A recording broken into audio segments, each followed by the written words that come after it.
Hey, welcome back to Modern Star Wars Toys, the series, looking at all the action figures released in the 3 3/4 Star Wars line since 1995. And because it's the way I collect in the original trilogy, what can I say? It's the trilogy I love, the trilogy I grew up with, and a big part of that was Jabba the Hutt's band. And that's why this is a very special episode, because we get to talk about Jabba the Hutt's band as action figures. All right. Well, one thing we also have to talk about is release order. And that's because that's kind of part of the point of why I'm doing this series is I wanted to document the figure by figure exact when it hit retail release order of every figure. And the last couple episodes got a little jumbled because I put all the Millennium Minted coin figures together in one episode because, well, it just kind of made sense because stretching it out to two episodes, even though they were released in two waves, it wasn't working. So the first wave was 3PO, Chewbacca, Han Solo, and the Snowtrooper. The second wave was Emperor Palpatine on the far right there, and then we got the twins, Luke and Leia, in their non-speeder bike version without the articulation in the legs.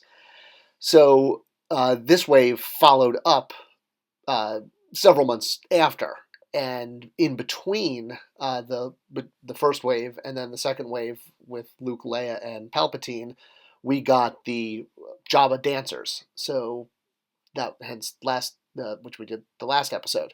So right after Jabba's Dancers is when we get the second wave of Luke, Leia, and the Emperor. And then after Luke, Leia, and the Emperor, then we get the Jabba Palace packs that we're about to go into. But before we go into them, one more correction on release order, because, again, for posterity, that's the point of this series. The three packs were released in two waves, with Sice Noodles and Joe Riauza coming out a few months afterwards, and between the first two and the final pack was the Mon Mothma, Lobot, Chewbacca, Pruneface, Power of the Force 2 wave. So we'll be doing them in the next episode, but I'm putting all of the band members together into one episode. I just want to make sure it's clear. Two of them packs were released, then this wave, then the final pack.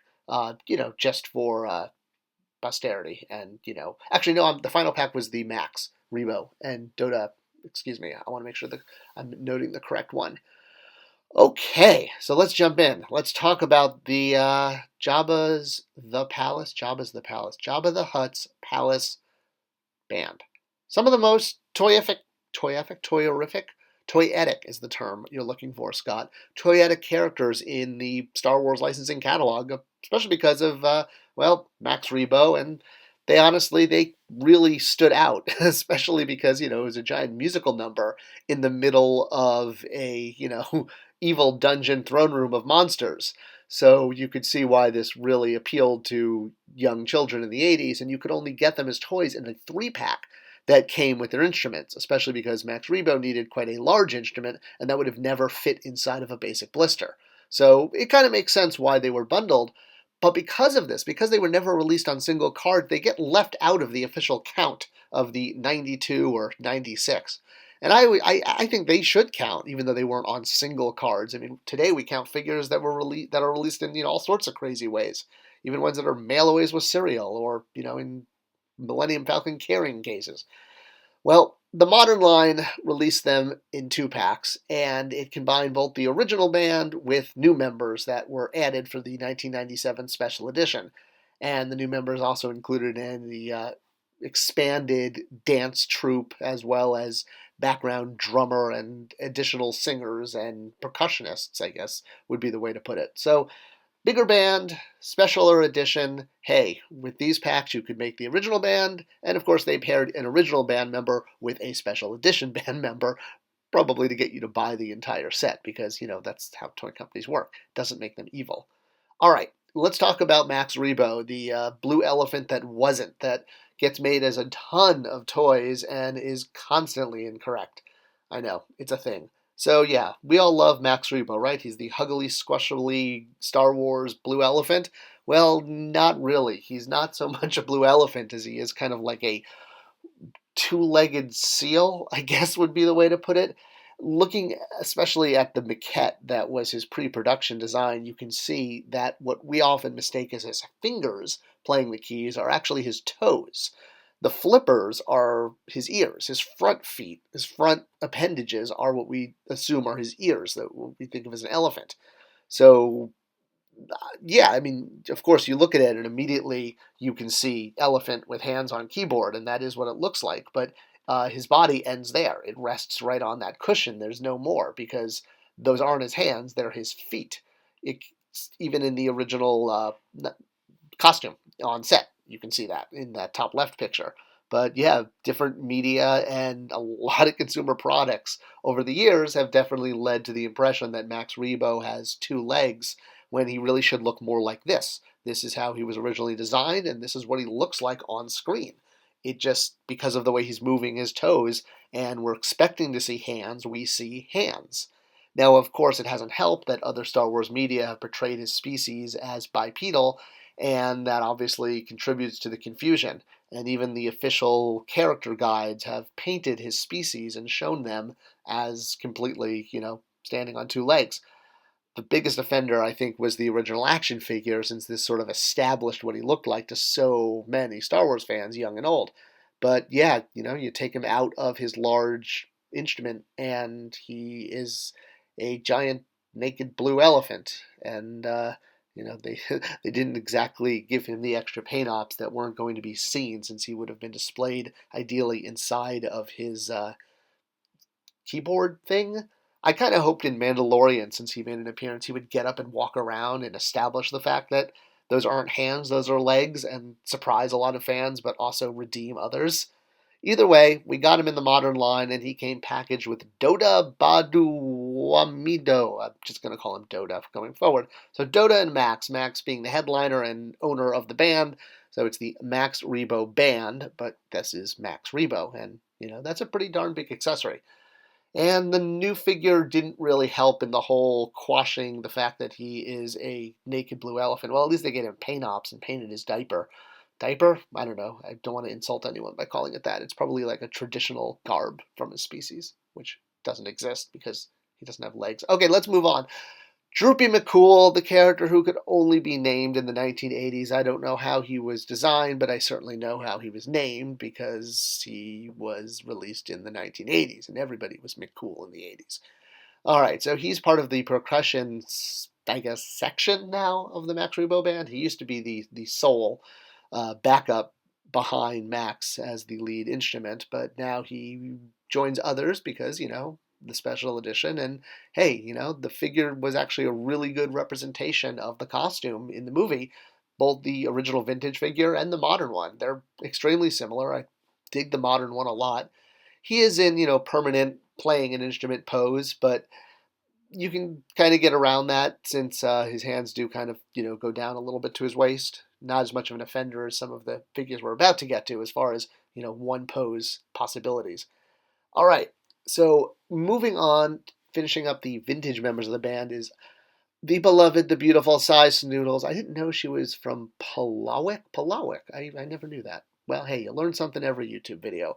Well, as the only other female released in the vintage line, Cy Snootles and her microphone accessory were only available in that 3-pack, and as a result of that, not as many kids, I think, had her. In the special edition, she got a upgrade for the better as a fully moving CGI animated thing made of computer things. She was CGI. She was no longer a puppet. In the original, she was a puppet. She was physically there, but now she's not. And I have to tell you, there's definitely something really special about the Cy Noodles puppet. I mean, I'm not saying I'm in love with it or anything. Don't tell anyone about that. But, having it on set and knowing it was there and, seeing the behind the scenes scene about how they got her to dance by the guy was under her and he was moving his arms and legs, which caused her arms and legs to move. She was packaged with the other singer, the new one, Joe Yauza, who we'll get to momentarily who is enhanced in the special edition. I guess you could say, and she is a faithful reproduction, well, of the repercussions of the special edition, because the new version looks different from the old. There's not that many options for people who like the old version, and we still haven't gotten one in the modern line. It'd be nice to get the original version of her released in the modern line. So this is the only one we have, the special edition version.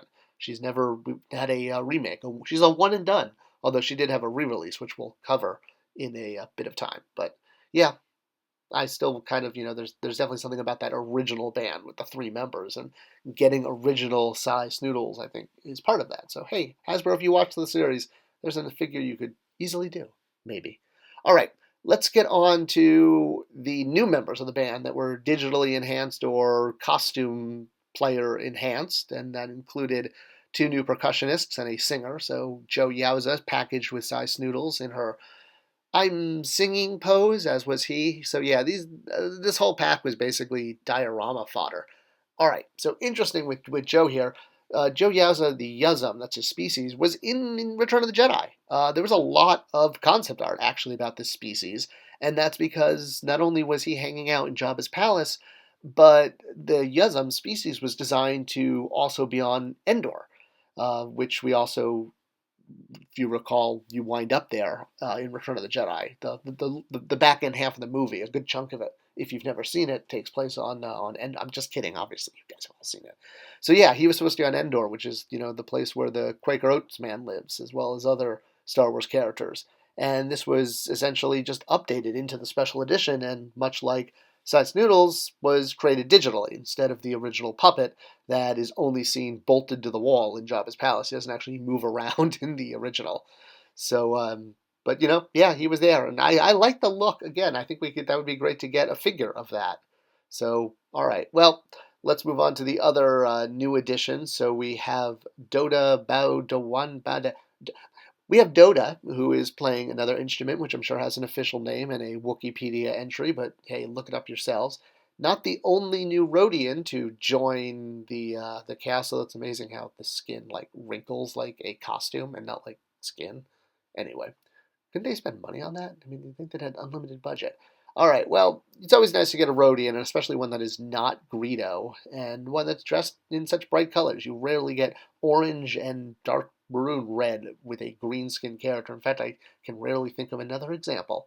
Well, he's not the only Rhodian that is in Jabba's palace. There is, of course, the one hanging out from the original, which is not Greedo, but Beto, who I think is Greedo's cousin, his brother-in-law, his poker. There's some kind of like dark helmet, former roommate relationship. He's there, though. I mean, look right over Luke's shoulder. Yeah, that's not Greedo, so it's just another Rhodian. And it's actually a Rhodian who has a blaster on his belt, unlike Greedo here, who doesn't actually have a holster. All right, well, my only issue with the new ones tends to be the head size, because later versions of Rhodians had corrected heads, which should be a little bit larger than their shoulders. So while the Rhodians we got in the special edition toy release, not quite perfect, but probably, not ones we really need new versions of. I think kind of one and done is just fine. And standing there next to Doda is, of course, not one of the modal nodes. Of course, the better known of the Bith, I believe is our species, Bith. I don't know. Go Wikipedia it again. I'm way too lazy to do that. Keep all this information just in my head. But yeah, the new character Barkwin Dan, who is not to be confused with Figrin Dan from the Cantina Band. Hello, I'm Sherry Bobbins. Did you say Mary Pop? No, I definitely did not. I'm an original creation like Ricky Rouse and Ronald Muck. Now. Yeah, see, I thought it would be cool if this was just like Figrin Dan. He had gone on from working in the cantina to an upgrade to Jabba's palace. But no, this is Barkwin Dan. So Barkwin, I guess, much like, everyone's related to everyone. I don't know, father-in-law, who knows? But there's, some kind of relationship there to the other Biff. And he does look a lot better with his instrument, because without it, he's in that, like, one hand holding frozen pose.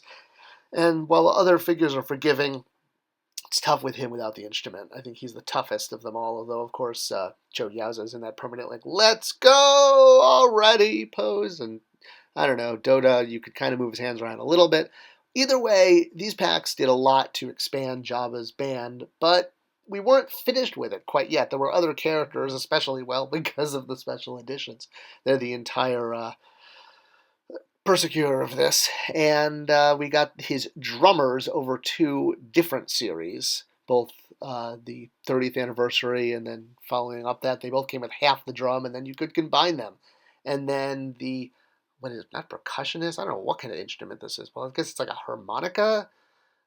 I don't know. Whatever it is, rapper Toony was released as part of the Gold Series Saga collection, and he completed the band and now made them ready for re-release, which of course happened in Walmart 4-packs or 5-packs. Some of them had 4, some 5, but a series of packs released at Walmart, which is ironic because that's where the original packs were. And I gotta say, tracking them down the first time was incredibly hard. So no desire to track them down the second time. I don't know why they were so hard to find, but man, but they were worth it because Jabba's band was just, it was the bomb growing up. It was like, it was a band that sci-fi geeks could get behind because, we're not exactly usually the type that are into, sports teams or traditional, rock and roll mainstream music. I don't know. I mean, I am now, but as a kid, not so much. But Jabba's band, Max Rebo, yeah, you can get behind that because that was like Star Wars music. And it was great to be able to assemble the entire band as action figures. And obviously, these sets, while they didn't get us the full band, got us close.